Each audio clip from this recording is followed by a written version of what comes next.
السلام علیکم ورحمۃ اللہ وبرکاتہ۔ آئیے دوستو، پیغام رمضان کے اس پاکیزہ سلسلے میں روزوں کے اہم مسائل پر ہم گفتگو کر رہے ہیں۔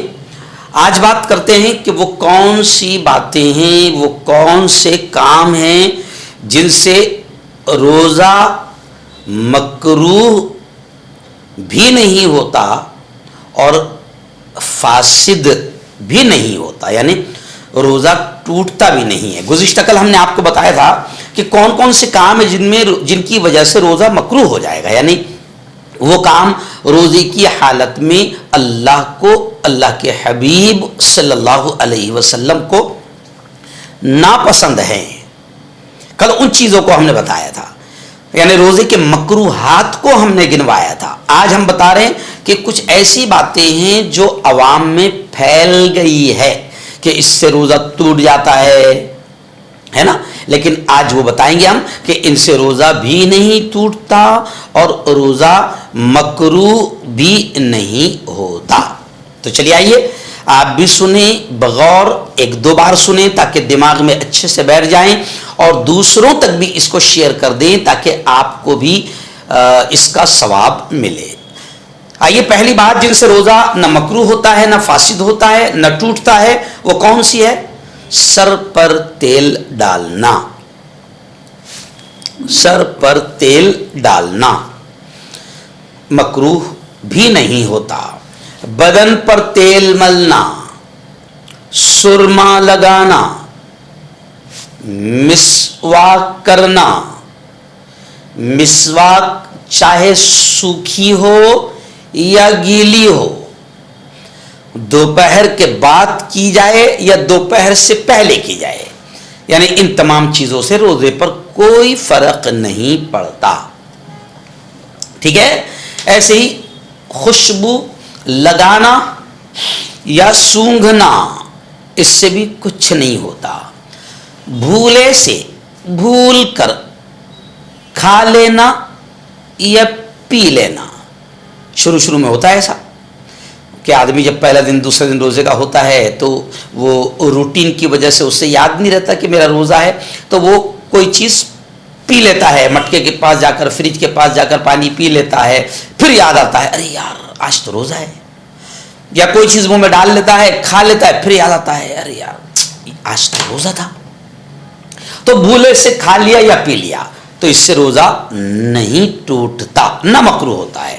یا عورت کے ساتھ صرف لیٹنا، اس سے بھی روزہ نہیں ٹوٹتا اور مکروہ بھی نہیں ہوتا۔ ایسے ہی اگر آدمی کسی کو روزے میں بھول کر کھاتے پیتے دیکھے، یعنی وہ دیکھ رہا ہے کہ یہ آدمی کا روزہ ہے لیکن یہ بھول گیا اور کھا رہا ہے یا کوئی چیز پی رہا ہے، تو پھر اس کو فوراً بتانا چاہیے کہ روزہ ہے، یعنی یاد دلا دینا چاہیے۔ اور اگر یہ معلوم ہو کہ بہت بھوکا پیاسا ہے تو پھر نہ بتانا چاہیے، یہ بھی کہا جاتا ہے۔ خیر، اگلا مسئلہ دیکھیں آپ، بہت اہم مسئلہ، خود بخود قے ہو جانے سے بھی۔ قے مینس اپنی زبان میں ہم کہتے ہیں الٹی، یا ہم کہتے ہیں اومیٹنگ۔ اگر وہ خود بخود ہوتی ہے، بغیر کسی سوچے سمجھے کے اچانک ہو گئی، خود بخود ہو گئی، پھر وہ زیادہ ہو یا کم ہو، اس سے بھی روزہ نہیں ٹوٹتا۔ یہ اس لیے فوکس کر رہا ہوں کیونکہ بہت سارے لوگوں کے دماغ میں یہ ہے کہ اگر تھوڑی زیادہ ہو گئی تو روزہ ٹوٹ جائے گا۔ نہیں، اگر خود بخود ہو جاتی ہے پھر وہ زیادہ ہو یا کم ہو روزہ نہیں ٹوٹے گا۔ اچھا، منہ میں جو ذرا سا تھوک آ جاتا ہے اس کو نگل گیا، اس سے بھی کچھ نہیں ہوگا، روزہ نہیں ٹوٹے گا۔ ایسے ہی بغیر ارادہ مکھی یا دھواں وغیرہ کا حلق سے اتر جانا، یعنی اچانک ناک کے ذریعے سے یا حلق میں منہ کھولا اور اچانک مکھی چلی گئی تو حلق میں اتر گئی، تو اس سے بھی روزہ نہیں ٹوٹے گا۔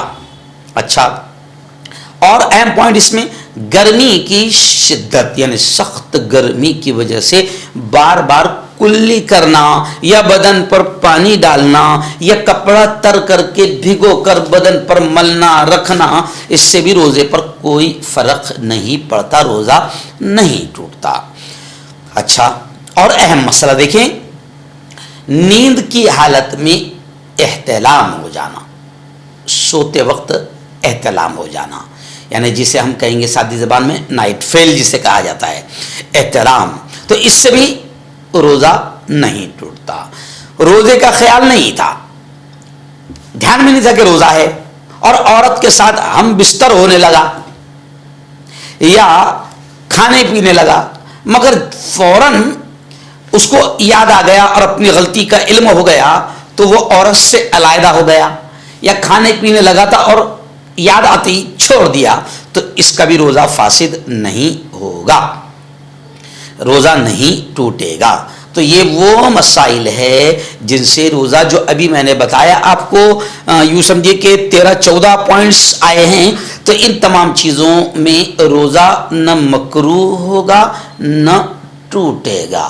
تو یہ بڑے اہم مسئلے تھے، اس کو آپ ثواب کی نیت سے دوسروں تک بھی پہنچائیے۔